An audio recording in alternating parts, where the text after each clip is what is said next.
Assalamualaikum warahmatullahi wabarakatuh. Kami dari kelompok data mining Pasang Surut Adil Tanjung Pinang. Kami yang beranggotakan Rizwan Arta Kurnia, saya sendiri Kasirajul Maskur, yang ketiga Martin Manulang. Next. Topik materi kami terbagi menjadi 3, yaitu teknik data mining, data processing, dan interpretasi. Teknik data mining bertujuan untuk memahami cara memproses dan menarik kesimpulan dari sejumlah besar informasi yang ada melalui beberapa tahapan. Yang kedua, data processing. Data processing yaitu proses mengumpulkan data mentah dan menerjemahkannya menjadi informasi yang dapat digunakan. Data mentah dikumpulkan, disaring, diurutkan, diproses, dianalisis, disimpan, dan kemudian disajikan dalam format yang dapat dibaca. Biasanya dilakukan dalam proses langkah demi langkah oleh tim ilmuwan data dan insinyur data dalam suatu organisasi. Yang ketiga, interpretasi. Pada bagian ini akan berisi interpretasi topik materi terhadap data yang telah kami kerjakan. Next.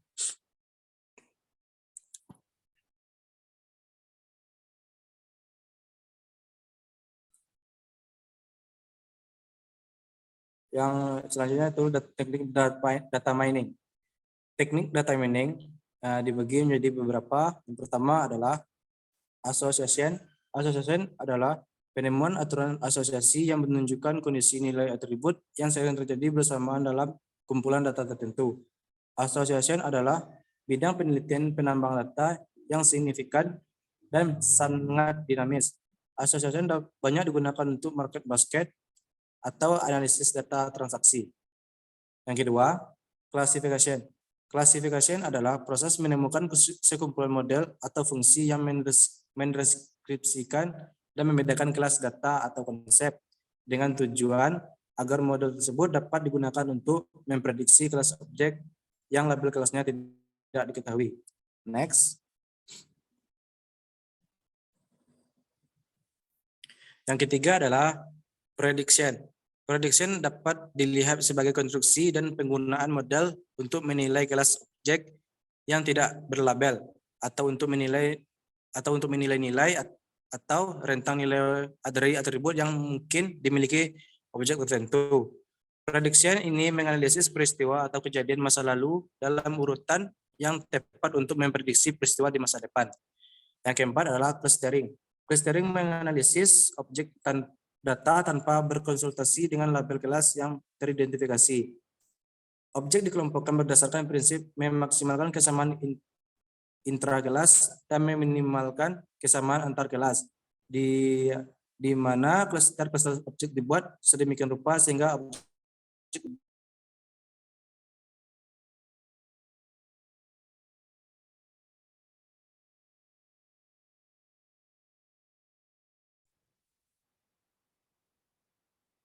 baik, tadi ada kendala kesalahan.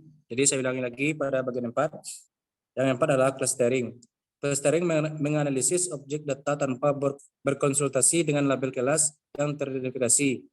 Objek dikelompokkan berdasarkan prinsip memaksimalkan kesamaan intrakelas dan meminimalkan kesamaan antar kelas, di mana klaster-klaster objek dibuat sedemikian rupa sehingga objek-objek di dalam sebuah klaster memiliki kemiripan yang tinggi satu sama lain, tetapi merupakan objek yang berbeda dalam klaster lainnya.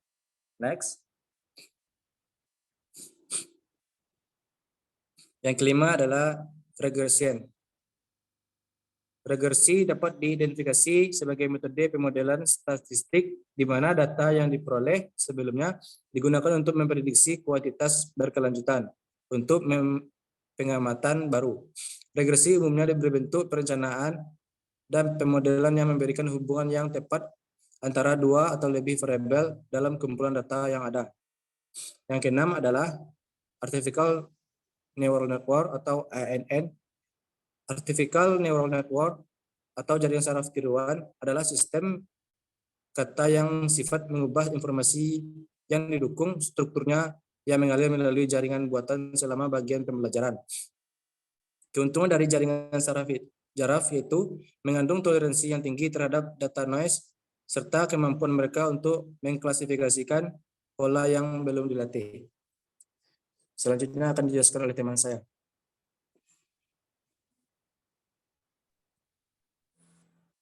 Baik, selanjutnya ada data processing. Data processing terbagi menjadi 6 tahapan. Yang pertama, slide sebelumnya. Yang pertama, data collection. Data collection adalah langkah untuk mengumpulkan data mentah yang memiliki dampak besar pada output yang dihasilkan. Oleh karena itu, data mentah harus dikumpulkan dari sumber yang jelas dan akurat sehingga temuan selanjutnya valid dan dapat digunakan. Data mentah dapat mencakup angka moneter, cookie situs web, laporan laba atau rugi perusahaan, perilaku pengguna, dan lain-lain. Yang kedua, ada data cleaning. Data cleaning adalah proses pemilahan dan penyaringan data mentah untuk menghapus data yang tidak perlu dan tidak akurat. Data mentah diperiksa untuk mencari error, duplikasi, atau data yang hilang dan diubah menjadi bentuk yang sesuai untuk analisis dan pemrosesan lebih lanjut. Ini memastikan bahwa hanya data dengan kualitas terbaik yang dimasukkan ke dalam unit pemrosesan. Next. Yang ketiga ada data input. Data input adalah tahapan di mana data bersih akan dimasukkan ke tujuannya atau gudang data seperti Redshift dan diterjemahkan ke dalam bahasa yang dapat dimengerti. Data input ini merupakan tahapan pertama di mana data mentah sudah diproses sebelumnya dan menjadi informasi yang dapat digunakan. Yang keempat, data processing. Data processing adalah tahapan di mana data mentah dikenai berbagai metode pemrosesan data menggunakan mesin learning dan algoritma kecerdasan buatan untuk menghasilkan keluaran yang diinginkan. Langkah ini mungkin sedikit berbeda dari proses ke proses, tergantung pada sumber data yang sedang diproses. Itu seperti data lake, database online, dan juga perangkat yang terhubung. Dan tujuan penggunaan keluaran. Yang kelima ada data interpretation. Data interpretation adalah data yang ditransmisikan dan ditampilkan kepada pengguna dalam bentuk yang dapat dibaca seperti grafik, tabel, file vektor, audio, video, dokumen, dan lain-lain. Keluaran ini dapat disimpan dan diproses lebih lanjut dalam siklus pemrosesan data berikutnya. Tahapan ini membantu peneliti untuk mengkategorikan, memanipulasi, dan meringkas informasi untuk menjawab pertanyaan kritis. Dan yang terakhir ada data storage. Data storage adalah penyimpanan tempat data dan metadata disimpan untuk digunakan lebih lanjut. Ini memungkinkan akses cepat dan pengambilan informasi kapanpun dibutuhkan. Penyimpanan data yang tepat dan efektif diperlukan untuk mematuhi GDPR, yaitu Undang-Undang Perlindungan Data. Data storage merupakan tahapan akhir dari data processing. Baik, selanjutnya akan dijelaskan oleh teman saya. Baik, terima kasih. Selanjutnya adalah interpretasi. Interpretasi hasil dari data mining kami adalah ini. Nah, jadi ada dua bagian. Yang pertama ada data grafik murninya, dan kemudian habis hasil interpretasi data mining kami. Jadi yang pertama ini merupakan derajat bulan terbenam sama yang terbit. Jadi pada saat dia terbenam itu dia ada berada di posisi 29 derajat, dan pada saat posisi terbit dia berada di posisi 93 derajat.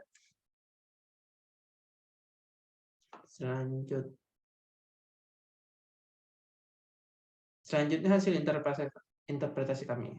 Jadi kami menemukan bahwa ada dua lokasi yang kosong.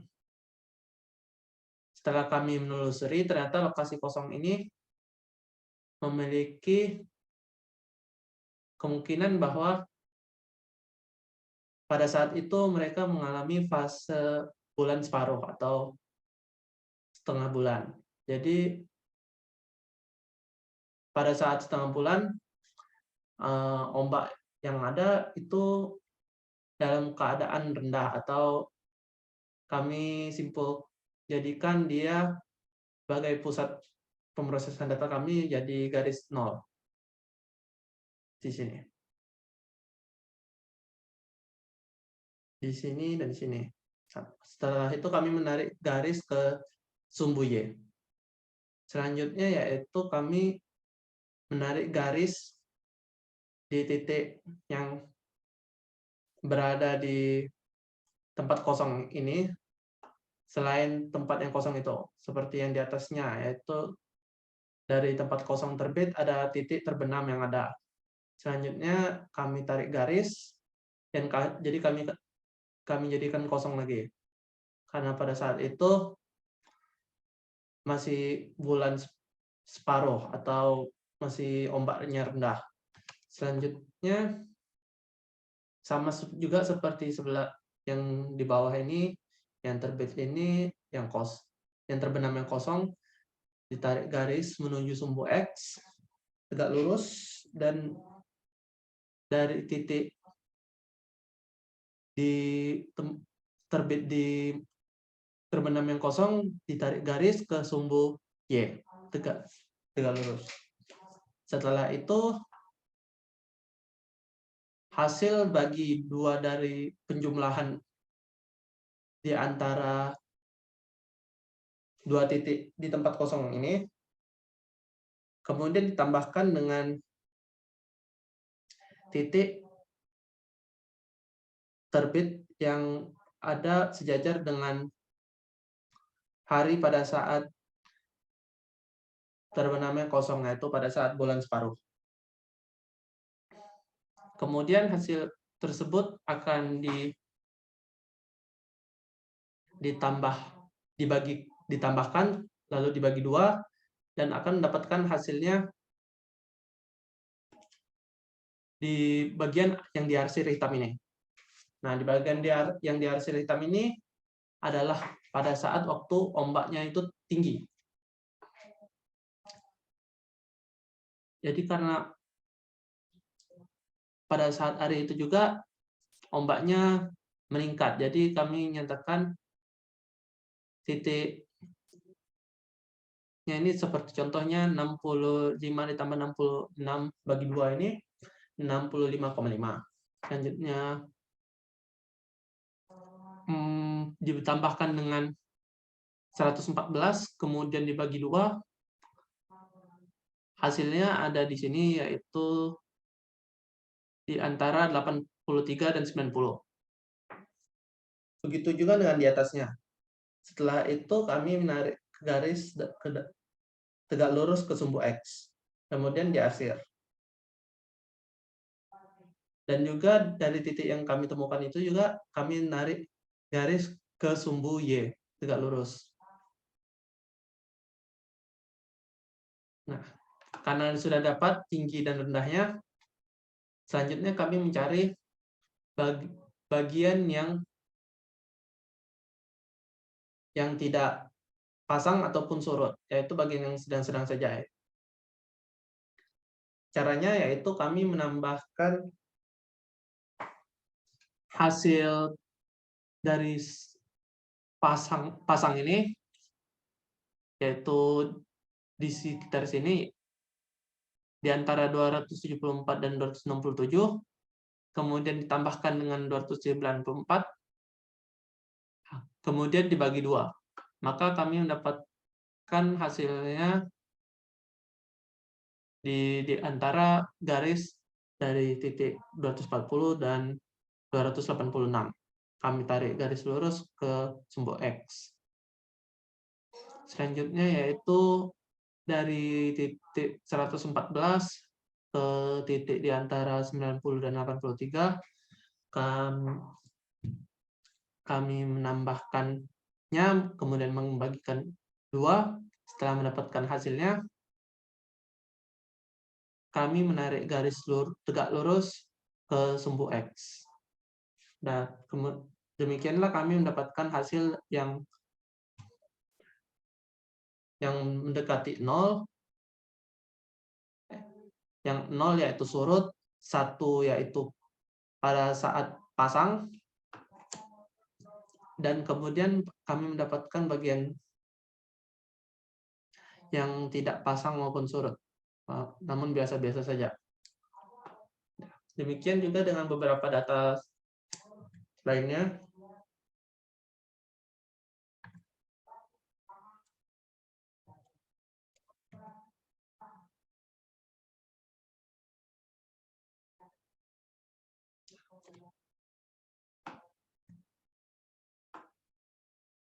Sekian itu saja yang dapat saya sampaikan. Saya kembalikan ke moderator. Baik, terima kasih. Sekian dari penampilan presentasi kami tentang data mining pasang surut air laut di Tanjung Pinang. Jika ada kesalahan, kami minta maaf. Assalamualaikum warahmatullahi wabarakatuh.